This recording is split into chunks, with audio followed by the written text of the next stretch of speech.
আবার একটা নতুন ফেসবুক ইনফরমেশন ভিডিওতে সবাইকে স্বাগত। আমি প্রিয়াঙ্কা খর্দা থেকে। এবারে তোমাদেরকে যেটা শিখাবো সেটা হচ্ছে কিভাবে আমরা আমাদের ফেসবুক আর মেসেঞ্জারটাকে সেফ রাখতে পারি এই সব কিছুর হাত থেকে। কারণ আমাদের আশেপাশে যেভাবে চলছে, যেভাবে হ্যাকাররা দিন দিন বেড়ে যাচ্ছে। দেখো, আমরা কন্টেন্ট ক্রিয়েটারের বাইরেও, শুধুমাত্র কন্টেন্ট ক্রিয়েটারদের জন্য বলবো না, যারা যারা নিয়মিত হোয়াটসঅ্যাপ ফেসবুকে মানে হোয়াটসঅ্যাপ ইউজ করছো, ফেসবুকে মেসেঞ্জার ইউজ করছো, তাদের সবার জন্য এই গুরুত্বপূর্ণ সেটিংস দুটো করে রাখা দরকার। কারণ তারা যেন কেউ কোনো সমস্যায় না পড়ো। তাহলে কিভাবে হোয়াটসঅ্যাপের সেটিংস এর মাধ্যম থেকে তোমাদের হোয়াটসঅ্যাপে যদি তোমরা কারোর সাথে কথা বলো, কারোর সাথে ভিডিও কল করো, সেই সমস্ত জানলে তোমাদের সাথে স্ক্রিন শেয়ার না করে, স্ক্রিন রেকর্ড না করে বা স্ক্রিনশট না নিয়ে তোমাদেরকে সমস্যায় ফেলতে পারে, বা মেসেঞ্জারের সেম প্রসেসে যাতে সেগুলো না করতে পারে। আজকে সেটিংস এর মাধ্যমে প্রিয়াঙ্কা তোমাদেরকে শিখিয়ে দেবে কিভাবে আমি সেই জায়গাটা ঠিক করেছি। আর আমি চাইবো আমার এই ভিডিও দেখে আমার পরিবারের সবাই যেন সেফ থাকে, সুরক্ষিত থাকে, ভালো থাকে। তার আগে একটা কথা বলি, সবাইকে সঠিক কর্ম করতে হবে, সঠিক কর্মের উপরে কোনো কিছু নেই।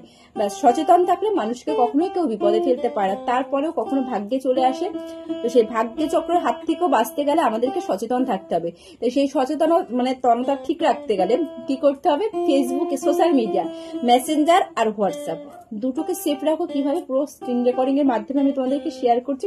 দুটো ভিডিও দেখে তোমরা এই দুটো সেটিংস গুলো ঠিকঠাক ভাবে করে নাও, ঠিক আছে? চলো তাহলে স্ক্রিন রেকর্ডিং দেখাচ্ছি। চলে আসলাম আমাদের হোয়াটসঅ্যাপের হোম পেজে। তারপর সেখান থেকে সেটিংসে গিয়ে সেটিংসের ভিতরে ক্লিক করে প্রাইভেসিতে আসতে হবে। প্রাইভেসি থেকে ক্লিক করে দেখো নিচের দিকে স্ক্রল ডাউন করে নামলেই ডিফিকাল্ট মেসেঞ্জার টাইম আছে, ওখানে দেখো সবার অফ করা থাকবে, সেটাকে তোমরা 24 ঘন্টা করে দেবে। তাহলে 24 আওয়ার্স করে দিলে কি হবে, তোমাদের মেসেজগুলো বা ভিডিও কল কেউ স্ক্রিনশট নিতে পারবে না।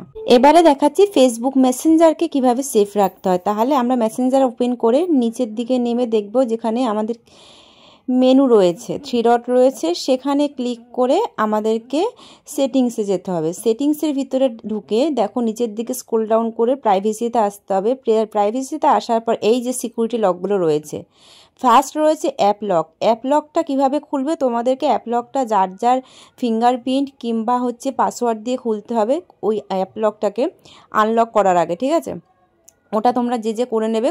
তারপরে চলে যাবে, দেখো সেকেন্ড অপশানে চলে গেলে প্রিভিউসটা অন করে দিতে হবে সিকিউরিটি অ্যালার্টের জন্য। তোমাদের ফেসবুক মানে মেসেঞ্জার যদি কেউ খোলার চেষ্টা করে সেই মানে নোটিফিকেশানটা তোমাদের কাছে চলে আসবে। এবারে থার্ড যাচ্ছে সেফ ব্রাউজিং। এটাকে দেখো, এর উপরে ক্লিক করলে তোমাদেরকে অ্যাডভান্স ব্রাউজিং প্রোটেকশান এটাকে অন করে নিতে হবে। অন করে নিলে কি হবে, তোমাদের মেসেঞ্জারটা পুরোপুরি এইভাবে সেফ থাকবে সব সময়ের জন্য। আজকের ভিডিও এই পর্যন্ত। সবাই ভালো থাকবে, সুস্থ থাকবে, টাটা।